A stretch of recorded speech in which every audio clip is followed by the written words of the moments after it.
Now, I've been on the board 8 years. I'm going to my 9th year, and I'm also a retired Marine. And I always thought, and I still do, and I know that we have a lot of residents that are military, but in September, normally in the military, you are spending all the money you've got. I was in aviation, we had jet fuel budget. If we still had a lot of jet fuel, guess what we were doing in September? And that's the last month of the federal government's fiscal year. We were flying our jets. Even if we didn't really need to, we were flying them to make sure that we used all that money, right, so that next year we would get the same budget on our jet fuel, not less. So I had always, and believe me, this is the 9th time a rollover funding has come to our board. Since I've been on the board, which is 8 years, the total of that rollover funding, including this year's request, which is $3.4 million, it's 1.2%, has been $18 million. So I've never wanted to penalize anybody for not spending the money, but what the dilemma that I'm in is that the schools then have put forward in their rollover budgets things, and this one that's going to be coming to us, by the way, passed 4-3. It wasn't a 7-0 vote.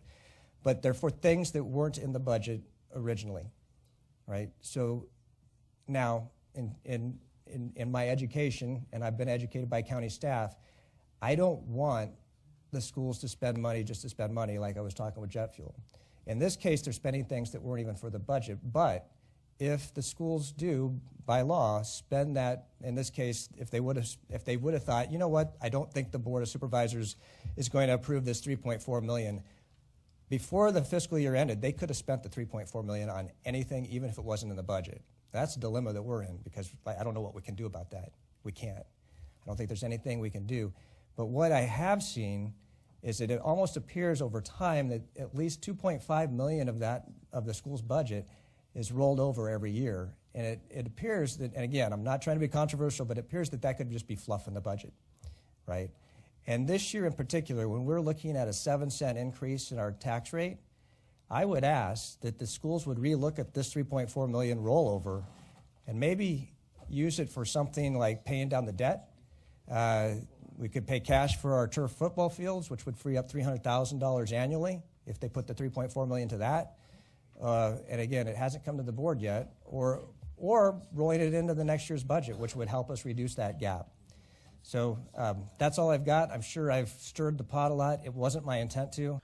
When we fail to keep in the forefront that people who work for us should be compensated at a level that they can take care of their families. And many of our teachers are working second jobs. I'm going to be very transparent. I ran for this board because I heard the rhetoric that the school division wanted a blank check that they could write to take care and pad their budget. We have to get away from the politics of all of this and get to the heart of why we support our schools and why we support our first responders and those things that matters to our community.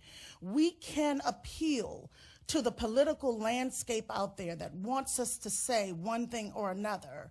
But if we're not taking care of our families and our teachers, who I have seen struggle, we have gotten away from what's truly important. And I used to be the principal at Berkeley Elementary. And so I know what you're talking about. And the families that are struggling are real. But we can't just keep putting a Band-Aid on this whole process and not thinking about how do we fix it. I am in it, and I read my statement. And I read that statement because I have a voice. I have a voice on this board, which the Salem District has elected me to have. And I am not going to play that political back and forth. Let's deal in reality. Let's deal with reality of what's going on. And you can take and look at carryover funds and you can make it say what you want to say. But the reality of that money belongs to the school division. I will stand behind that. I'm not going to respond to every little thing in terms of how we look at one thing or another. What I want us to do as a board, as Ms. Yakubowski said earlier, we need to have a plan, and that plan needs to be embedded in what we see our future community, what we want for our future community. It's more about serving all. When I was elected, the politics went out the window. For those who voted for me and those who didn't, I represent the Salem district.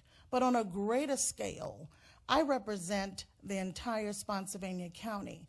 There are people out there who are depending on us, yes, to be fiscally responsible, but to also deal with the needs.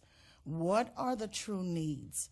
And not making statements because we think it sounds good, but in reality, what is it like for our families? Thank you.